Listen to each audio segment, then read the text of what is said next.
प्रिय साथियों, आप सभी का बहुत बहुत हार्दिक स्वागत है हमारे YouTube चैनल पे।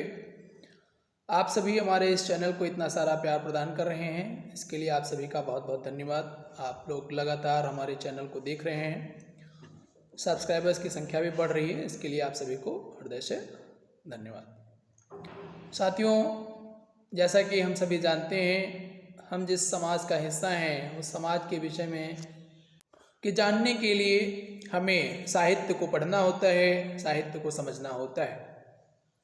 प्रिय साथियों, साहित्य हमें अपने समाज की सांस्कृतिक, धार्मिक, राजनीतिक, सामाजिक परिस्थितियों से परिचय कराता है और वह हमें उस युग में ले जाता है जहाँ पर हम होते नहीं हैं। वास्तव में हम नहीं होते हैं, लेकिन हम वहाँ पर जा कर के उस युग की बातों को अपने मानसिक तौर पे देखते हैं, समझते हैं और उन पर विचार मंथन करते हैं।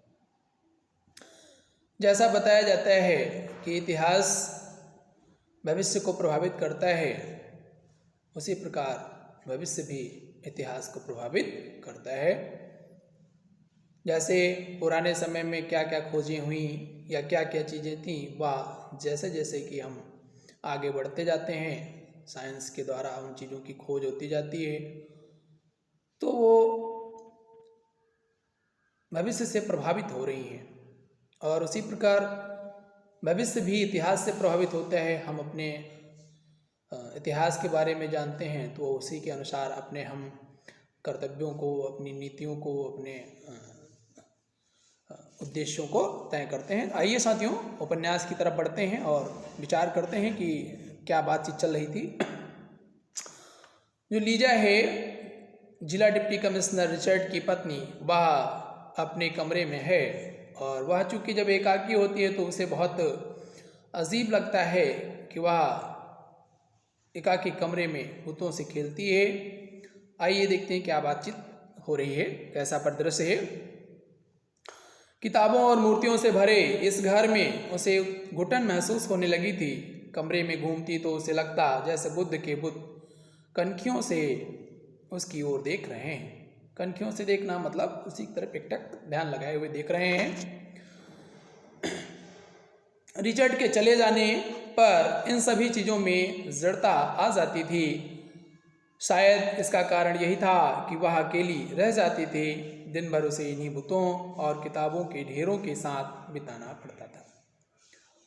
साथियों, रिचर्ड बहुत ही साहित्य प्रेमी व्यक्ति था। वह बहुत सी चीज़ों को एकजुट करता था और उन्हें लाकर अपने रूम में रखता था। दिन भर अकेले इन्हीं को देख देख कर वह एक कमरे से दूसरे कमरे में चक्कर काटती रही थी। वह बुद्ध की प्रतिमा के सामने जा खड़ी हुई। मन बहलाव के लिए उसने बिजली का बटन दबाया। सचमुच बुद्ध के चेहरे पर हल्की सी मुस्कान खिल उठी। उसने बिजली बुझा दी, मुस्कान ओझल हो गई। उसने फिर से बटन दबाया, मुस्कान फिर से लौट आई, पर उसे लगा जैसे बुद्ध कनखियों से उसकी ओर घूरे जा रहा है। उसने झट से बिजली बुझा दी। तभी खटाक का शब्द हुआ।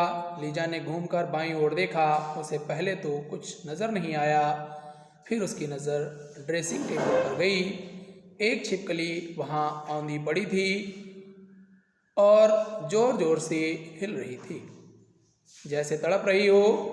लीजा सिर से पांव तक सिहर उठी। छिपकली दीवार पर से बिजली की बत्ती के पास से गिरी थी। शीघ्र ही छिपकली ने हिलना डुलना छोड़ दिया। लीजा समझ गई कि वह मर गई है।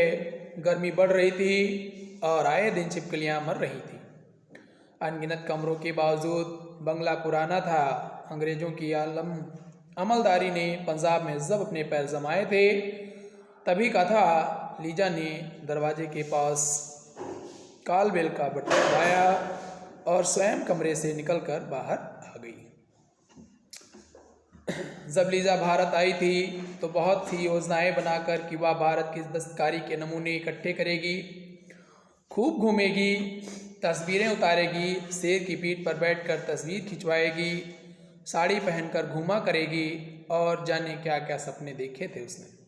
यहाँ उसे मिली थी चिलचिलाती धूप, बड़े बंगले का कारावास, कभी न खत्म होने वाला दिन और गौतम बुद्ध के बुत और छिपकलियाँ और सांप।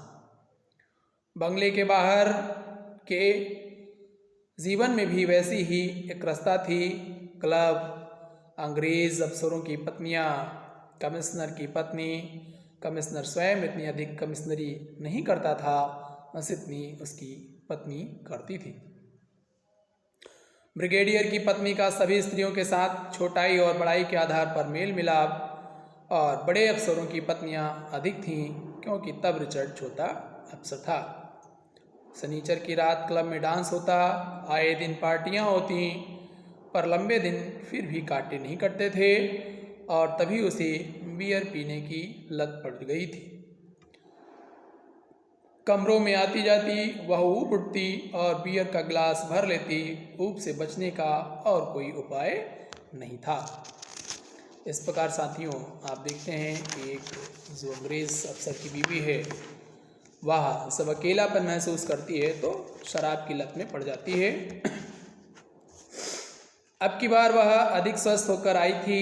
उसने सोचा था कि अब की बार वह न केवल रिचर्ड की दिलचस्पियों में शामिल होगी, बल्कि उसके प्रशासन के काम में भी रुचि लेगी और सार्वजनिक कामों में भी भाग लेगी। सार्वजनिक काम साथियों, जैसे कि कहीं कोई सभा का आयोजन करना, किसी समाज के व्यक्तियों के लिए कपड़े एकत्रित करना, कहीं कोई व्यवस्था गड़बड़ है तो उसको सुधारना, ऐसे सभी कार्य जैसे कि सेवा के कार्य। जानवरों की रक्षा के लिए बनाई जाने वाली संस्था क्या काम करेगी? उसने मन ही मन सोचा, मुझे उसमें क्या काम करना होगा। लीजा के मन में जोरों की ललक उठी कि खानसामा जब आए तो उसे बियर लाने के लिए कहे। खानसामा नया था और उसकी इस कमजोरी के बारे में कुछ भी नहीं जानता था। क्या वह स्वयं गली गली सड़क सड़क घूमेगी, घोड़ों और आवारा कुत्तों को एक एक करके मरवाती फिरेगी? यह कैसा काम होगा? या वह जिले की प्रथम महिला होने के नाते प्रधान बनी रहेगी और काम निचले लोग करेंगे? लीजा की मनस्थिति विचित्र हो रही थी। एक ओर ऊब का भय और दूसरी ओर जिले की प्रथम महिला, जिलाधीश की पत्नी होने का गर्व, दर्जनों नौकर चाकर, इतना बड़ा बंगला जो एक ओर भाएं भाएं करता था तो दूसरी ओर उसे प्रभुता का भास देता था। मेम साहब, खानसामा सामने खड़ा था। हमारे कमरा में ड्रेसिंग टेबल पर छिपकली मरा है, उसे उठाओ जाओ, उसने दबदबे से कहा। खानसामा ने सलाम किया, हुजूर, कहाँ, और वहाँ से चला गया। लीजा चलती हुई फिर बरामदे की खिड़की के पास आ गई।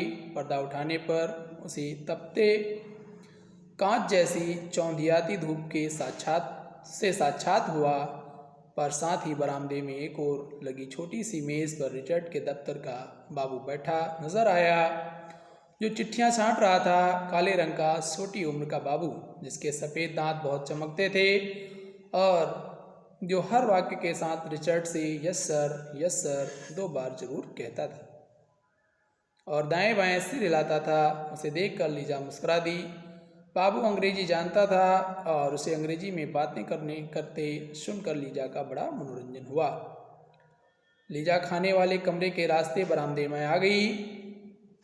बाबू रिचर्ड की देखा देखी लीजा ने भी उसे बाबू ही कहकर पुकारा और दरवाजे के पास रखी कुर्सी पर बैठ गई। अब जो लीजा है वह अपने ही बाबू से बातचीत कर रही है। देखिए साथियों किस प्रकार से बातचीत करती है। और उसके अंदर चूंकि एक जिला डिप्टी कमिश्नर की जिले की प्रथम महिला होने का गर्व है और एक इतना बड़ा बंगला मिला है, उसे इस चीज़ का भी गर्व है, और एक तो अंग्रेज है, उस सब चीज़ का गर्व है। कैसे बात करती है देखिए साथियों। बाबू अपनी फाइल संभालता हुआ भाग कर लीजा के सामने आ खड़ा हुआ। Yes sir, yes madam. बाबू का चेहरा सांवला था और दांत बेहद सफ़ेद थे, और बाबू के शरीर का प्रत्येक अंग जैसे उसके धड़ के साथ पेचों से जोड़ा गया था, क्योंकि उसका कोई ना कोई अंग हर वक्त झटका खाकर टेढ़ा हो जाता था। कभी दायां कंधा झुक जाता, कभी बायां घुटना झुक जाता, पर मुंह हर वक्त खुला रहता और सफ़ेद दांत सारा वक्त झिलमिलाते रहते। You Hindu babu? Yes madam, बाबू ने टनिक झेंप कर कहा। लीजा अपनी सूज पर खेल उठी। साथियों, बात यह है कि लीजा को जैसे रिचर्ड ने बताया था कि यहाँ पे हिंदू भी हैं, मुस्लिम भी हैं, सिख भी हैं, तो लीजा कहती थी कि आप उन्हें कैसे पहचानते हैं, क्या आप देख कर ही पहचान सकते हैं या आप उनसे बात करके पहचान सकते हैं। तो रिचर्ड ने बताया कि बहुत सारी ऐसी चीज़ें हैं जिन्हें हम देख कर पहचानते हैं, उनके नाम से पहचानते हैं, उनके कपड़ों से पहचानते हैं और उनकी चाल ढाल से पहचानते हैं, उनके रख रखाव से पहचानते हैं। तो वही वो बाबू अपना गेस कर रही है कि ये जो बाबू है कौन है, ऐसे बोलती है। फिर से ज़रा देखेंगे। You Hindu babu? Yes madam, बाबू ने तनिक छेप कर कहा। लीजा अपनी सूज पर खिल उठी, है ना। आई गेस राइट, या यस मैडम। लीजा उसकी ओर देखती रही। देखते ही देखते वह दुविधा में पड़ गई। उसने किस आधार पर कहा था कि वह हिंदू है? पोशाक में उसने पतलून कोट टाई पहन रखे थे। वह सोच में पड़ गई, कौन से चिन्ह होते हैं जिनसे एक हिंदू को पहचाना जाता है। फिर वह उठ खड़ी हुई और अपना हाथ बढ़ाकर उसके सिर के बालों में कुछ ढूंढती सी रही। बाबू सेंप गया।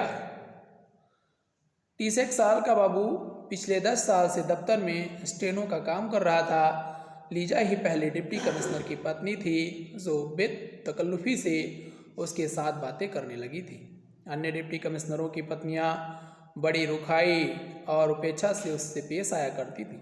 बरामदे के सिरे पर किचन की ओर जाने वाली छोटे से आंगन में खानसामा बाग का माली और किचन का रसोइया खड़े थे और उन्हीं की ओर देखे जा रहे थे। वो क्यों देख रहे हैं? क्योंकि जो रिचर्ड की पत्नी लीजा है वह ऐसे व्यवहार कर रही है जैसे वह उन सभी से खुली मिली है, इसलिए वो सब थोड़ा चौकन्ने हो गए हैं। No it isn't, no it is there, no it is there, वो यहाँ नहीं है, लीजा बोली। बाबू को सिर से पैर तक झुरझुरी हुई जेब में उसके मुस्कुराते होंठ कांप रहे थे। You are no Hindu, you told a lie. No madam, I am a Hindu, एक ब्राह्मण हिंदू। Oh no, then where is your tuft? बाबू डर रहा था। शहर में दंगे की आशंका थी और वह कठिनाई से बचता हुआ दफ्तर पहुंचा था। पर लीजा की बात सुनकर वह आश्वस्त सा महसूस करने लगा। काले चेहरे में उसके सफ़ेद दांतों की लड़ चमक उठी। I have no tuft madam, और वो जवाब देता है, I have no tuft madam, then you are no Hindu. Lisa ने अपनी तर्जनी उसकी ओर हिलाते हुए हंस कर कहा, यू टोल्ड अ लाई, झूठ बोलता है। No madam, I am Hindu, take off your coat babu, Lisa ने कहा। ओ मैडम, बाबू फिर झेप गया। Take off fori. बाबू ने मुस्कुराते हुए कोट उतार दिया। Very good, now unbutton your shirt. What madam, क्या कहती हैं आप? Don't say what ma'am, say I beg you pardon madam. All right, unbutton your shirt. बाबू निस्सहाय सा लीजा के सामने खड़ा रहा। फिर नेक टाई के नीचे हाथ डालकर एक एक करके 3 बटन खोल दिए। Show me your thread. What madam, your thread? What madam, show me your thread, show me your Hindu thread. बाबू समझ गया मैम साहिबा यज्ञोपवीत के बारे में पूछ रही हैं। बाबू के यज्ञोपवीत नहीं था। 10वीं जमात पास करके कॉलेज में आने पर उसने चुटिया कटवा ली थी और 12वीं जमात में प्रवेश करने पर उसने यज्ञोपवीत उतार कर फेंक दिया था। इस प्रकार से एक अंग्रेज अफसर की जो महिला है, जिनका नाम लीजा है, वह भारत के लोगों को पहचानने की थोड़ा कोशिश करती हैं और थोड़ा थोड़ा समझती हैं, लेकिन भारतीय परिदृश्य से पूर्णतः परिचित नहीं हैं। और यहीं पे दृश्य समाप्त होता है। दृश्य भी थोड़ा और आगे है, लेकिन अगला दृश्य अगले पार्ट में हम लोग दिखाएंगे। साथियों, यदि आपको हमारा कार्य पसंद आ रहा है तो कृपया आप लोग चैनल को सब्सक्राइब करें, शेयर करें और उपन्यास साहित्य हमारे इतिहास का विषय है, इसे हमें पढ़ना चाहिए, हमारे समाज का विषय है, हमारी संस्कृति का विषय, इसे जानना चाहिए। धन्यवाद।